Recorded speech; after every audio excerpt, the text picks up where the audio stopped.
Okay, in this video, what I want us to take a few minutes to do is look at interpreting an electron configuration, this notation right here, how we interpret it, and from it, how we determine which element is referenced.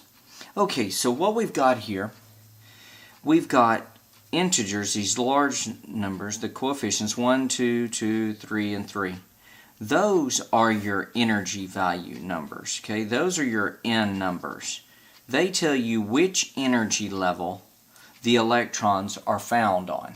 Okay, the letters, the S and P's here, those, what they're telling us is the subshell. Okay, the orbital types. Okay, the subshell types.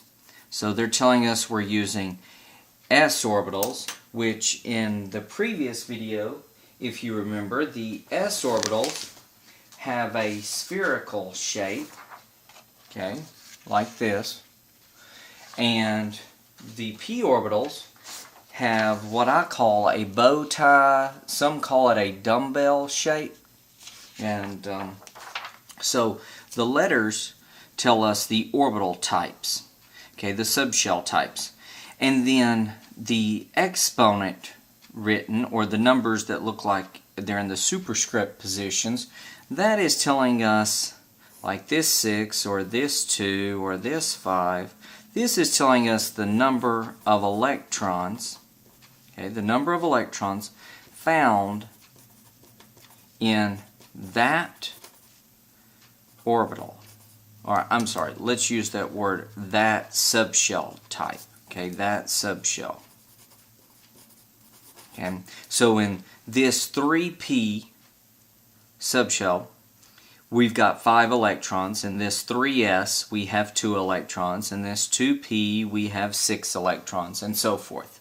Okay, now to interpret which element this is, we notice that this is a ground state arrangement.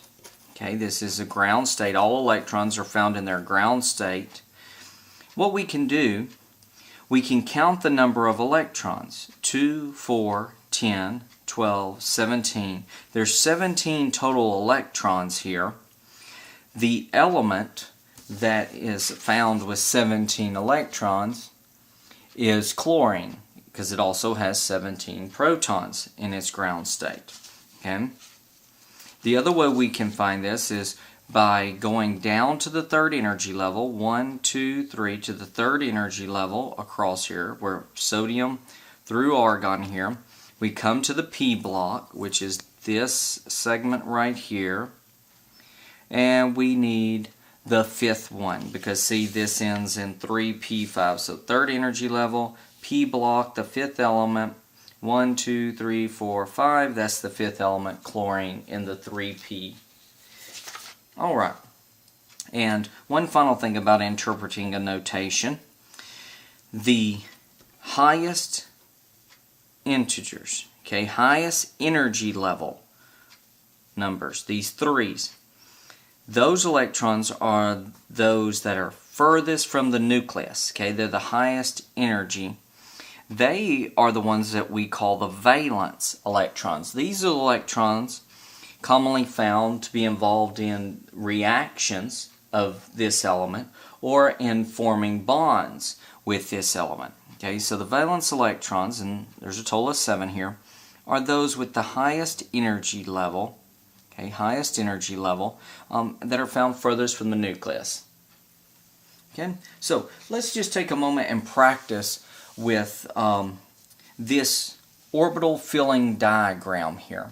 Now, many textbooks have a similar picture in them. Okay, so if your book does, feel free to use it. Okay, and I'll show you how we use it and to determine the arrangement of electrons. Okay, so let's pick an element. How about, let's see, well, how about argon? We'll pick one right next door to chlorine. How about argon? Okay, argon and it has 18 electrons. Okay, so according to the Aufbau principle, we fill orbitals, the ones closest to the nucleus first, and lowest energy. Okay, lowest energy available first. Okay, so we have this S1s orbital, first level s orbital. Okay, each orbital can hold 2 electrons, so we have 1 and 2, and notice that I'm writing them as spin up and spin down, because remember that's where Hund's rule comes in, that electrons, when they are matched up in orbitals, they spin oppositely. And here with 2s, okay, same thing, the next orbital available is the 2s, so we put 2 electrons there. Okay, 2 electrons. Now these orbitals are not going to pair their electrons. Notice what I'm doing here. They're not going to pair these electrons until they have to. Okay, until they have to. Okay, part of Hund's rule. Okay, so we've got 1, 2, 3, 4, 5, 6, 7. 7 electrons written here. Notice that these 2p orbitals, they're all of equal energy value. So their electrons won't pair until they have to. So then we come back, spin down through each one of them. So we've got a total of 10 electrons here. And we're going for 18 with argon. Okay, here we go. The next orbital available, the 3s. Okay, we put 2 there. Okay, so we've got 12 electrons written so far. So that would give us this magnesium right here. We need to go 6 more for the argon, so we go spin up through these 3p orbitals because they're all of equal value and energy. That's where that Hund's rule, we don't pair until we have to. When we do pair, we spin oppositely. Okay, and there's all 18 electrons. All 18 electrons for argon. Okay, so we would write its notation 1s2, 2s2. See, I'm writing them in the order in which we filled them, 2p6, 3s2, and 3p6. So, while I have this picture here, let's say we went ahead and we were going to write titanium here, titanium number 22.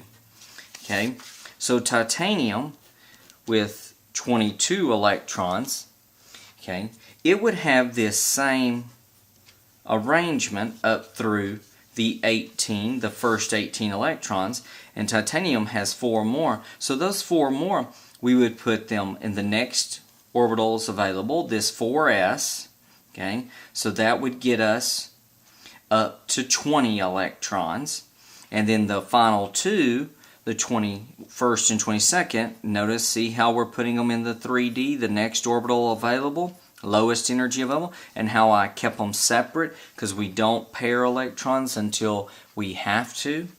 Okay, so that's how titanium would look. It would be this same notation here as argon. So it would be argon. I'm going to use noble gas notation, the shortcut. And then we would add to that 4s2 and 3d2. And we would have our titanium configuration written for titanium. Okay, so this diagram is often found in chemistry textbooks or one similar to it that helps you see the increasing energy of the various subshells. Okay, it gives you a graphic organizer to help you write the electron configuration.